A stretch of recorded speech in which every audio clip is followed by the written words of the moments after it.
시간 읽은 이 말씀 통해 무리를 넘어 제자가 되라. 평범하게 예수님을 따라가는 사람 중에 한 사람으로 살지 말고 예수님 기쁨이 되는 정말 교회에 유익하고 필요하게 쓰임받는 제자의 반열에 우리가 서서 신앙 생활할 수 있는 그런 삶이 되기를 바랍니다. 오늘 이 본문의 말씀은 예수님께서 12사람을 선택해서 제자로 세우셨다는 말씀입니다. 오늘 이 시간 우리 성도들도 자신을 향해 이런 질문을 한번 해보시기 바랍니다. 왜 많은 사람 가운데 나를 택하시고 나를 부르시고 나를 예수 믿게 하시고 구원받게 하셨는가? 왜 나를 불러 택하시고 예수 믿어 구원받은 성도로 또 교회의 일꾼으로 세워주신 이유가 무엇인가? 한번 자기가 자신을 향해 질문을 해 보시고 생각해 보시기 바랍니다. 오늘 이 말씀에 예수님께서 12명을 선택해서 제자로 세우실 때 그냥 세우신 것이 아니고 분명한 목적을 갖고 세워주셨다는 겁니다. 오늘 우리의 부르심과 구원에도 분명한 목적이 있다는 겁니다. 그래서 우리 성도들도 신앙생활을 할 때 목적 없이 그냥 주님을 따라가는 무리 속에 한 사람이 되지 말고 나를 부르시고 택하시고 믿게 하시고 구원해 주신 예수님의 분명한 뜻을 우리가 알고 믿고 따라가는 제자로서의 삶을 살아갈 수 있어야 합니다. 그러면 무리를 넘어 제자가 되려면 어떻게 해야 하는지 본문의 말씀을 살펴보면서 삶의 방향을 찾고 함께 은혜를 나누도록 하겠습니다. 무리를 넘어 제자가 되려면 예수님과 함께하는 삶이 우선순위가 되어야 한다는 겁니다. 오늘 본문 14절 말씀에 보면 이에 12를 세우셨으니 이는 자기와 함께 있게 하시고 또 보내사 전도도 하며 귀신을 내쫓는 능력도 가지게 하려 하심이라고 말씀을 했습니다. 예수님께서 12명을 선택해서 제자를 세우신 목적을 알려주고 있는 말씀입니다. 예수님께서 제자를 세우신 목적은 첫째는 예수님과 함께 있게 하려고 제자를 세웠다는 것이고, 둘째는 그들로 하여금 전도하기 위해서 제자를 세웠다는 것이고, 복음을 전해서 이제 하나님의 나라를 세워갈 때 악한 영, 귀신을 내쫓는 능력을 그들에게 또 주셔서 이 땅에 하나님의 나라를 세우는 일을 하게 하시려고 예수님께서는 제자를 선택해서 세워주셨다고 말씀합니다. 이 시간 예수님께서 제자를 세우신 첫 번째 목적, 예수님과 함께 있게 하려고 제자를 세웠다는 이 말씀을 중심으로 이 시간 말씀을 나누고 은혜를 받고자 합니다. 오늘 14절 말씀에 보면 이에 12를 세우셨으니 라고 말씀을 하셨는데, 이 말씀은 예수님께서 제자를 세울 때 12명을 제자로 세웠다는 말씀입니다. 그런데 왜 제자의 수가 12명인가? 12명보다 적은 10명을 세울 수도 있고, 12명보다 많은 15명이든지 20명도 세울 수가 있었을 터인데, 예수님께서 12명의 제자를 세우셨다고 말씀하고 있어요. 왜 예수님의 제자가 12명인가? 그것은 구약의 하나님의 백성이었던 이스라엘이 12지파로 구성되었던 것을 예수님께서 생각하시면서 12제자를 세운 거예요. 구약의 하나님께서 12지파를 기초로 해서 이스라엘 백성들을 형성하시고 하나님의 하시고자 하시는 그 일들을 감당하게 하셨던 것처럼, 신약에도 예수님께서도 12제자를 세워 그들을 기초로 삼아서 새 이스라엘, 하나님의 백성을 세우는 기초로 사용하기 위해서 예수님께서는 12명의 제자를 세우셨다는 것입니다. 그러면 이렇게 예수님께서 12명의 제자를 세우셨는데 무엇을 위해 제자를 세웠다고 했는가? 오늘 14절 말씀 보니까 이에 12를 세우셨으니, 이는 제자를 세운 목적은 이는 자기와 함께 있게 하시려고, 제자를 세운 목적이 예수님과 함께 있게 하려고 세웠다고 말씀했어요. 사람들은 예수님이 제자를 세우는 것을 보면서 예수님께서 제자들을 통해서 뭔가 엄청난 일을 하시려고 하는가 보다 아마 이렇게 생각을 했을 겁니다. 그런데 예수님께서 자기와 함께 있게 하려고 제자를 세웠다는 것을 보고 사람들은 어떻게 생각했어요? 겨우 예수님이 제자를 세운 것이 자기와 함께 있게 하려고 제자를 세웠단 말인가? 좀 실망스럽다. 우리 생각과는 전혀 다르다. 이런 반응을 볼 수도 있었다는 겁니다. 그런데 우리가 예수님의 제자가 돼서 주님을 따르고 교회를 섬기는 충성된 일꾼이 되어 축복된 삶을 살아가기 위해서는 여러분이 무슨 일을 하고 어떤 능력을 행하기 이전에 우리의 삶이 먼저 예수님과 함께 하고 교회와 함께하는 삶이 우선순위가 되어야 된다는 거예요.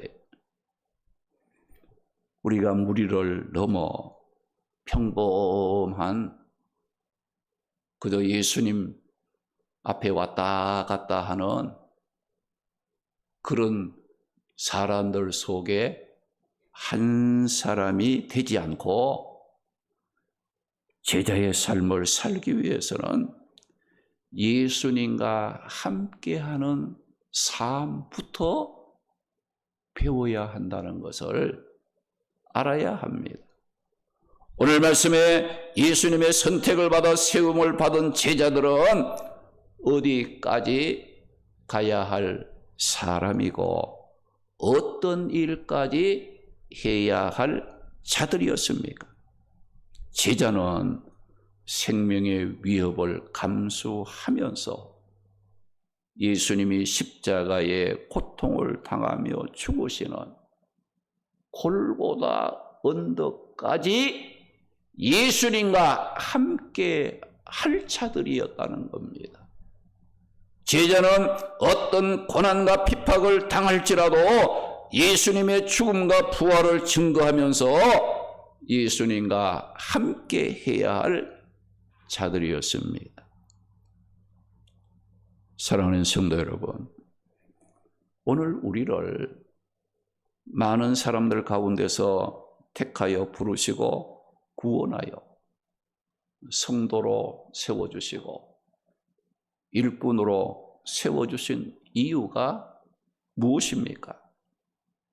어떤 고난과 핍박 가운데서도 두려워하지 않고 예수님과 함께하며 이 시대에 주님이 사용하기에 필요한 제자의 삶을 살게 하려고 많은 사람 가운데 저와 여러분을 하나님께서 택하시고 부르시고 세워주셨다는 것을 알아야 합니다. 제자의 삶을 살려면 무엇부터 배워야 한다고요? 예수님과 함께하는 삶부터 배워야 하는 거예요. 예수님과 함께하는 삶이 내 삶의 우선순위가 되어져야 한다는 겁니다. 여러분, 예수 믿고 구원받아 성도가 되었음에도 불구하고 힘들고 어렵다고, 자기 일이 바쁘다고, 기분이 언짢다고 이런저런 핑계와 이유로 예배에 빠지고 사명 감당 못하고 기도해야 할 때에 기도하지 못함으로 예수님과 함께하지 못한 자들은 예수님을 따르는 평범한 무리 속에 한 사람은 될 수 있어도 제자는 될 수 없다는 겁니다. 제자는 아무리 어렵고 힘든 일이 있어도 그런 것들을 다 이겨내고 예수님과 함께함으로 믿음의 자리를 지킬 줄 알아야 합니다. 우리가 제자의 삶을 살려면 베드로후서 4장 7절 8절의 바울의 고백과 같이 믿음을 끝까지 지키며 사명을 감당한 자들이 받을 상급, 의의 면류관, 축복을 바라보면서 선한 싸움을 싸우고 나에게 맡겨주신 사명을 감당하고 달려갈 길을 마치기까지 내 생명이 다하는 그 순간까지 흔들림 없이 예수님과 함께하는 삶, 즉 믿음을 지킬 줄 알아야 그래도 내가 구원받은 사람이다. 그런 사람이 나는 성도다. 이 자부심을 가질 수 있다는 거예요. 그렇지 못하고 나는 믿는다, 구원받았다, 하나님의 백성이다, 천국 간다 말만 해서는 안 되는 거예요. 우리는 제자가 되어야 된다는 거. 예수님께서 12 제자를 세우신 첫 번째 목적은 자기와 함께 있게 하기 위함이라. 예수님과 떨어지지 않고 언제나 예수님과 동행하고 예수님과 함께하는 그런 삶을 살게 하려고 예수님은 제자 12명을 선택해서 세우셨다. 그 첫째 목적이 거기 있었다는 겁니다. 그러면 예수님께서 제자 세우신 첫째 목적을 예수님과 함께 있게 하는데 목적이 있는데, 그러면 왜 예수님과 함께 하는 것이 제자의 첫 번째 목적이 되며, 함께 하면서 무엇을 위해서 예수님이 함께 하라고 하셨는가? 예수님은 제자들과 함께 하면서 그 제자들을 새 이스라엘을 세워가는 지도자로 활동하기에 합당한 교육과 훈련을 받게 하려고 함께 하기를 원했다는 겁니다. 제자들은 예수님과 함께 하면서 일반 사람들, 평범하게 예수님을 따르는 사람들이 받을 수 없었던 특별한 교육과 훈련을 그들은 예수님과 함께 있으면서 받았다는 겁니다. 올바른 제자의 또 기도하는 법, 그리고 예수님께서 제자들과 데리고 다니면서 예수님께서 이 병자를 고치는 것을 보게 하고 또 귀신을 쫓아내는 것을 경험하게 하고 또 죽은 자를 살리고 각종 이적과 기사를 행하시고 전도하시는 그 예수님의 모습을 제자들이 예수님과 함께 하면서 그런 일들을 하는 현장에서 제자들이 예수님이 어떻게 하시는가 그것을 보고 제자로서의 삶을 살아가는 데에 필요한 교육을 받고 훈련을 받게 하셨다는 것을 말씀했어요. 만약에 12명의 제자들이 제자로만 세움을 받고 예수님과 함께 하면서 이런 교육과 훈련을 받지 못했다면 그들은 무리 속에 한 사람, 평범한 그저 왔다 갔다 하고 시간이 있으면 교회에 오고 어렵고 힘들면 사명도 감당하지 않고 그저 그런 사람 속에 한 사람밖에 될 수 없었으나 그러나 그들은 예수님과 함께하면서 이런 제자의 삶을 살아갈 수 있는 훈련을 받고 배우고 교육을 받음으로 말미암아 그들은 하나님 기뻐하는 제자의 삶을 살아갈 수 있었다는 것을 말씀합니다. 우리는 그냥 태어날 수 있어도 제자는 그냥 태어나는 것이 아니라 반드시 교육과 훈련을 통해 다듬어지고 만들어져야 한다는 겁니다.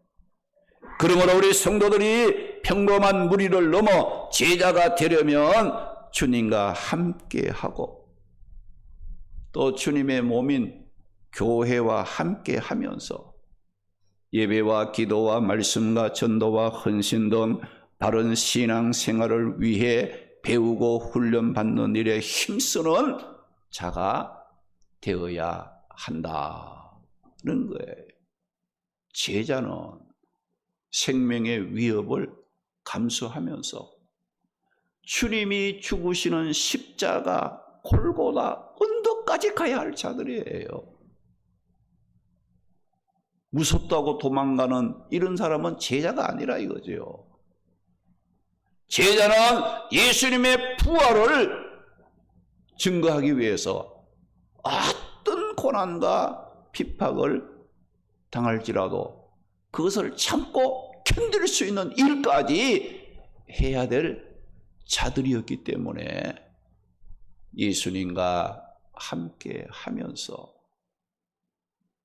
신앙생활을 어떻게 하는 것인가, 제자의 삶이 어떤 삶인가, 이것을 보고 듣고 배우고 훈련이 필요한 거예요.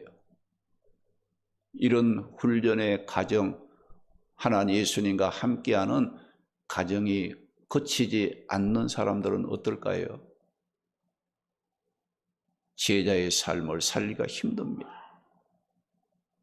말이, 행동이, 그의 모든 하는 일이 주님과 부딪히게 되는 거예요. 맞지 않는 거예요. 그런 사람이 제자가 될 수 있습니까? 그런 사람은 제자가 될 수가 없어요. 그런 사람들이 앞장서게 되면 어렵고 힘든 일이 일어나게 되는 거예요. 오늘 우리가 제자가 되기 위해서는 예수님과 함께하는 삶이 내 삶의 우선순위가 되어져야 우리의 삶은 주님의 모습을 닮아가게 되고 주님이 원하시는 뜻이 무엇인가를 발견하게 되고 삶을 통해서 하나님이 기뻐하는 삶을 살아갈 수 있는 은혜를 더듬을 수 있다는 걸 기억하시기 바랍니다. 그리고 예수님께서 제자를 세우셔서 하시고자 하였던 중심 사역이 또 뭡니까? 전도였습니다. 오늘 14절 말씀 보니까 이에 12를 세우셨으니 이는 자기와 함께 있게 하시고 또 보내사 전도도 하며라고 말씀을 했습니다. 전도는 제자 된 자들의 중심 사역입니다. 복음을 전해 영혼을 구원하는 일입니다. 전도하여 영혼을 구원하는 일은 예수님께서 이 땅에 오신 목적이요, 이 땅에 교회를 세우신 목적입니다. 우리 성도들이 감당해야 할 가장 중요한 사명입니다. 복음을 증거하는 전도는 예수님께서 제자들을 세우신 목적이었습니다. 오늘 예수님의 십자가 구속의 은혜로 구원받은 우리 성도들이 주 관심사가 뭐예요? 복음 전하는 것이 돼야 돼요. 전도하는 것이 돼야 돼요. 반드시 순종해야 될 사명이라는 것을 여러분들이 기억하셔야 돼요. 우리가 교회가 하는 모든 일의 그 중심은 뭐예요? 전도하기 위해서 하는 거예요. 교회 세운 거, 여러분들이 교회에 세움 받은 거, 또 뭐 각 기관들이 구성되고 구역이 구성되고 또 여러분들이 어떤 교회 생활에 필요한 이 모든 것이 무엇을 위해서? 전도라는 것을 하게 하기 위해서 필요한 것들이라 는 걸 여러분 기억하셔야 돼요. 예배만 드린다? 뭐 봉사 헌신만 한다? 뭐 식사만 한다? 청소만 한다? 그게 아니에요. 그 모든 중심은 어디로? 영혼을 구원하는 방향으로 연결되어 쳐야 한다는 거. 내가 어떤 일을 하더라도 영혼을 사랑하는 마음으로 해야 되고 복음을 전하겠다는 이와 같은 뜨거운 마음을 갖고 해야 주님이 기뻐하는 삶을 산다는 것을 우리는 잊지 말아야 합니다. 우리 성도들로 하여금 이 전도의 사명을 감당하게 하시려고 하나님께서 성령을 우리에게 보내어 주셨습니다. 사도행전 1장 8절에 오직 성령이 너희에게 임하시면 너희가 권능을 받고 땅끝까지 이르러 예수 그리스도의 십자가의 죽으심과 부활을 전하는 내 증인이 되리라고 말씀을 했습니다. 그래서 우리의 삶이 전도하는 일과 연결이 될 때에 축복을 받는 거예요. 우리의 직분도 복음을 위한 직분이 되어야 하고, 우리의 직장과 사업도 복음을 전하는 도구가 되어야 합니다. 우리가 평범한 무리를 넘어 예수님의 사랑을 받고 귀하게 쓰임받는 제자가 되려면 이 복음을 전하는 전도의 사명을 감당할 줄 알아야 합니다. 그리고 오늘 보면 16절에서 19절에 있는 말씀을 보게 되면 예수님께서 선택하여 세우신 12 제자의 그 이름들이 나오는 것을 볼 수가 있어요. 거기에 언급된 12 제자의 그 명단을 보면 그들이 다른 사람들보다 특별히 뛰어난 재능이나 인품을 소유한 자들이 아니었다는 것을 발견할 수 있습니다. 이것은 예수님께서 이 제자 선택의 기준은 세상의 어떤 인재 채용 기준과는 전혀 달랐다는 거예요. 그들이 예수님의 제자로 선택을 받은 것은 그들의 어떤 능력이나 또 자격이 있어서가 아니라 순전히 예수님의 은혜와 예수님의 주권적인 능력에 의해서 그들이 제자로 부름을 받아 세워졌다는 겁니다. 그래서 오늘 본문 13절 말씀에 보면 예수님이 산에 오르사 자기가 원하시는 자들을 부르시니 나온지라. 그 말씀에 예수님 제자를 세울 때 나 똑똑하니까 나 세워주세요, 나 지혜가 있으니까 나 세워줘서 이런 사람 뽑아서 세운 게 아니고 예수님이 어떤 자를 세웠어요? 예수님 원하는 사람, 예수님 원하는 사람을 너 이리 와, 너 이리 와, 너 이리 와, 너 제자, 이렇게 세우셨어요. 예수님이 원하는 자를 세우지 나 똑똑하니까, 나 능력 있으니까 나 세워주세요 이렇게 해서 발탁이 돼서 제자로 세움받은 자들이 아니었다는 겁니다. 예수님께서 제자를 세울 때 자격을 사람의 훌륭함이나 뛰어난 자질에 두지 않고 오직 예수님 당신이 원하시고 예수님이 기뻐하시는 자들을 불러 제자로 세우셨다는 거예요. 이런 부르심과 선택은 예수님의 12 제자뿐만 아닙니다. 오늘 우리 성도들의 부르심과 선택에도 통일하게 하셨다는 것을 말씀합니다. 주님의 부르심을 받은 자 중에 누구도 자신의 뜻을 따라 자신의 공로나 노력으로 된 사람은 없습니다. 옛날이나 지금이나 예수님의 부르심을 받아 귀하게 쓰임받는 자들을 보게 되면 모두가 주님의 주권적인 은혜로 된 자들이에요. 그러므로 주의 부르심을 받은 성도들이나 쓰임받는 일꾼들은 자신의 훌륭함을, 똑똑함을 드러내거나 자랑해서는 안 됩니다. 단지 자랑할 것이 있다면 그것은 우리를 선택하여 불러주시고 성도로 일꾼으로 세워주신 주님의 은혜를 드러내고 주님의 그 은혜를 자랑할 수 있는 그런 자가 되어야 합니다. 고린도전서 15장 10절에 보게 되면 바울은 이런 고백을 했어요. 내가 나 된 것은 하나님의 은혜로 된 것이니 내가 모든 사도보다 더 많이 수고하였으나, 바울이 다른 사람들보다가 엄청나게 더 많은 일을 했지만은 그것 또한 내가 한 것이 아니라 나와 함께 하신 하나님의 은혜였다고 고백을 했습니다.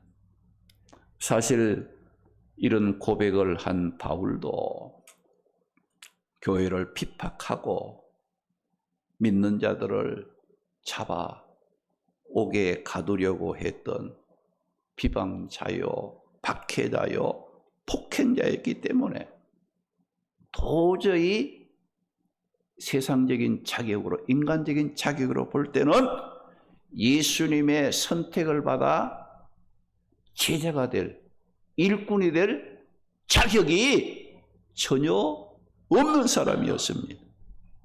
그리고 오늘 이 말씀에 예수님께서 제자로 선택을 받은 자들도 그 당시 세상적으로 볼 때에 이런 사람이라고 내어놓고 자랑할 것이 없는 자들이었어요. 그들은 모두 누구였어요?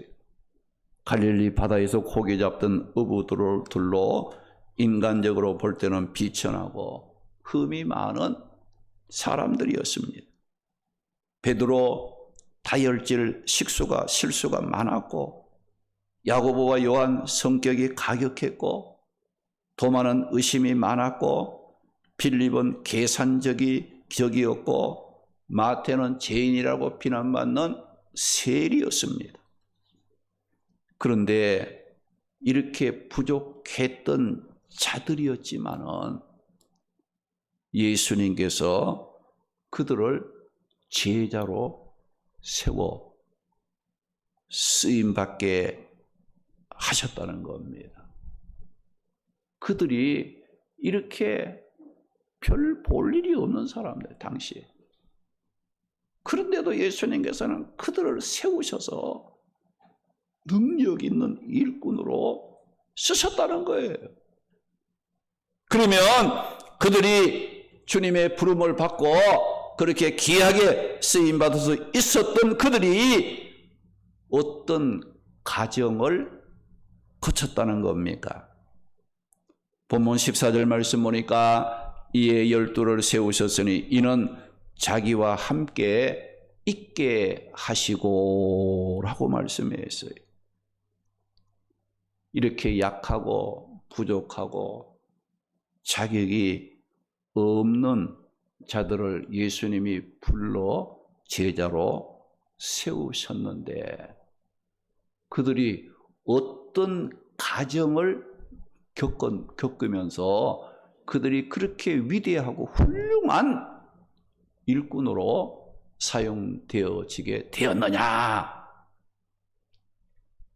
그것은 예수님과 함께 하는 그 과정을 거치면서, 할렐루야, 할렐루야, 부족한 자들이었지만은 예수님과 함께 하는 그 시간들을 가지면서 그들에게 놀라운 믿음의 사람으로, 능력의 사람으로, 주님이 기뻐하는 일꾼으로, 제자로 사용되어지는 놀라운 변화가 일어나게 되었다는 것을 말씀하고 있습니다. 그들이 부족했지만은 예수님과 함께 하면서, 예수님과 동고동락하면서 제자로서 해야 될 제자의 삶을 예수님으로부터 하나씩 배우고 훈련을 받는 그 시간들을 통해서 그들이 뭐가 되는 거예요? 제자의 삶을 살아갈 수 있는, 이름만 제자가 아니라 제자로서 능력 있는 하나님의 일을 할 수 있는 자들로 쓰임받게 되었다. 것을 말씀하고 있습니다. 예수님께서 12 제자를 세우신 것은 예수님과 함께 있게 하기 위함이었다면 오늘 우리를 불러 성도로 일꾼으로 세워주신 것은 예수님께서 피 흘려 세우신 교회와 함께 있게 하기 위함이라는 것을 알아야 합니다.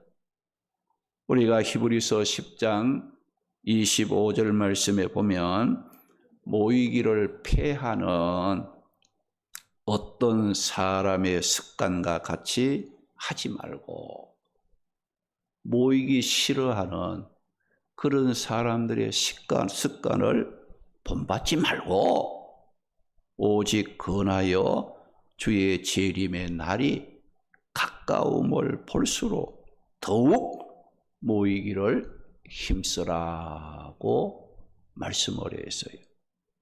여러분들, 예수님과 함께 한다는 말과 예수님이 피로 세우신 교회에 모이기를 힘쓴다는 말은 같은 뜻입니다. 할렐루야. 예수님과 함께 한다는 그 말과 예수님의 몸인 교회, 예수님이 피 흘려 세우신 교회와 함께 하기를 힘쓰는 것과는 동일한 뜻이다 는 거예요. 여러분, 모이기를 폐하는 거, 모이기 싫어하는 거 예수님과 함께하는 삶이 아닙니다. 모이기를 싫어하는 거, 폐하는 거 예수님과 멀어지는 삶이고 예수님과 떨어지는 삶이기 때문에 모이기에 힘쓰지 아니하면 그 사람은 결국 뭐가 되는 거예요? 평범한 예수님을 따라다니는, 그저 떡이나 줄까, 또 유익이나 생길까, 여기에 따라서 따라다니는 평범한 무리 속에 한 사람은 될지언정 귀하게 쓰임받는 제자는 될 수 없다는 것을 말씀하고 있습니다. 왜 그럴까요? 예수님의 제자를 세우신 첫째 목적이 예수님과 함께 있는 것이듯이 주의 몸인 교회에 귀하게 쓰임받는 제자가 되려면 먼저 교회와 함께하고 교회와 모이기를 힘쓰는, 그야말로 주님과 함께하는 삶이 우선순위가 되어야 하듯이 주님의 몸된 교회와 함께하는 것이 내 삶의 우선순위가 될 때에 그 사람은 제자로서 주님의 일에 귀하게 쓰임받는 일꾼으로 사용되어진다는 것을 일러주고 있는 겁니다. 우리 성도들의 모든 은혜와 축복은 모임에서부터 시작된다는 것을 여러분들이 기억해야 하시기 바랍니다. 여러분 보세요. 모여야 예배도 드리잖아요. 모여야 기도도 하고 말씀도 배우고 전도도 하고 우리 믿는 자들 간에 서로 만나 교제도 하며 하나님이 기뻐하는 일을 할 수 있는 그 시작이 뭐예요? 모이는 거예요. 모여야 모든 일들이 이루어지는 것이지 모이지 않는 곳에는 역사가 없습니다. 하나님 기뻐하는 일들이 일어날 수가 없는 거예요.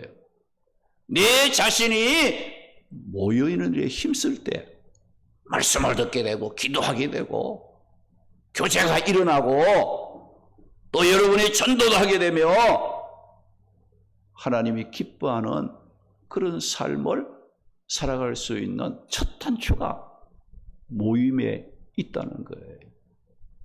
여러분, 예수님의 제자 세울 때 사람들의 생각에는 엄청난 어떤 일을 하려고 세우셨나 보다 생각을 했지만은, 그러나 예수님은 뭐예요?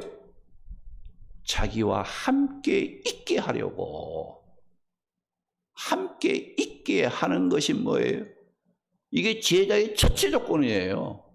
제자가 됐으면서 자꾸 뭐 바쁘다고 빠지고 뭐 안 나오고 뭐 이리 핑계 저리 핑계 대면서 예수님과 함께 하기를 싫어하면 그 사람은 제자는 틀렸다. 제자로서의 삶을 배울 수가 없어요. 훈련받을 수가 없어요. 그러니까 결국은 어떻게 되는 거예요? 제자로 선택을 받았지만은 그 사람은 평범한 예수님을 따라다니는 무리 중에 한 사람밖에는 될 수가 없는 거예요.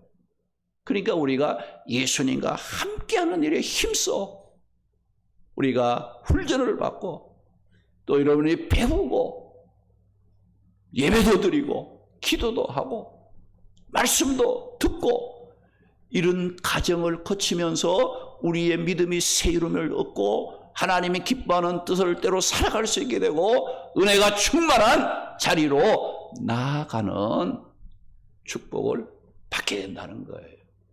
그래서 우리 교회 성도의 우리 직분자들의 첫째 목적이 뭐냐? 그것도 예수님과 함께하는 것이 내 삶의 우선순위가 되어야 돼요. 교회와 함께하는 것을 내 삶의 우선순위, 모일 때 모이고 기도할 때 기도하고 예배드릴 때 예배드리고 말씀 배울 때 말씀 듣고 전도할 때는 전도도 하고 이렇게 함께하는 그것이 되어야 우리는 믿는 자이고 일꾼이고 예수님의 제자요 구원받은 성도라고 부를 수 있다는 것을 여러분들이 기억하셔야 돼요. 언제까지 여러분들 많은 그 사람들 사이에 숨어서 예수님을 따라가려고 합니까? 이제는 앞장서시기 바랍니다. 할렐루야. 주님의 앞에 나와서 나를 쓰시옵소서. 그동안 내가 말씀을 듣고 기도하고 은혜를 받았습니다. 하나님, 나를 들어 쓰시옵소서. 제자의 삶을 살기를 원합니다. 주님의 뜻을 따라 살기를 원합니다. 이런 자세를 가져야 되잖아요. 예수님을 몇 년 믿었습니까? 말씀을 얼마나 들었습니까? 예배를 얼마나 많이 드렸습니까? 그런데도 아직까지 내 삶이 변화되지 못하고 믿음 생활에 관심이 줄어들고 세상적으로 나아가는 내 자신을 볼 때에 가슴을 치며 회개하고 하나님의 앞에 바르게 세워지는 그런 삶을 살아야 되지 않겠습니까? 사도행전 2장 46절 47절 말씀에 보면 예루살렘 교회 성도들이 날마다 마음을 같이하여 성전에 모이기를 힘쓰고 날마다 마음을 같이하여 성전에 모이기를 힘쓰고 하나님을 찬송하며 서로 교제를 나누었을 때에 백성들에게 칭송을 받고 주께서 그 교회가 부흥할 수 있도록 날마다 구원받는 사람을 더해 주셨다. 그 말씀에 있어요. 우리 모두 평범한 무리가 아니라 귀하게 쓰임받는 제자가 되어야 합니다. 제자는 저절로 태어나는 것이 아니라 예수님과 교회와 함께하면서 배우고 훈련을 받아야 합니다. 예수님과 함께하기를 힘쓰므로 우리 모든 성도들 제자의 삶을 살아가는 복된 자들이 되시기를 주님의 이름으로 축원합니다. 할렐루야. 거룩하신 하나님, 오늘도 말씀을 통하여 믿음의 길을 새롭게 걸어갈 수 있는 깨달음을 주신 것 감사합니다.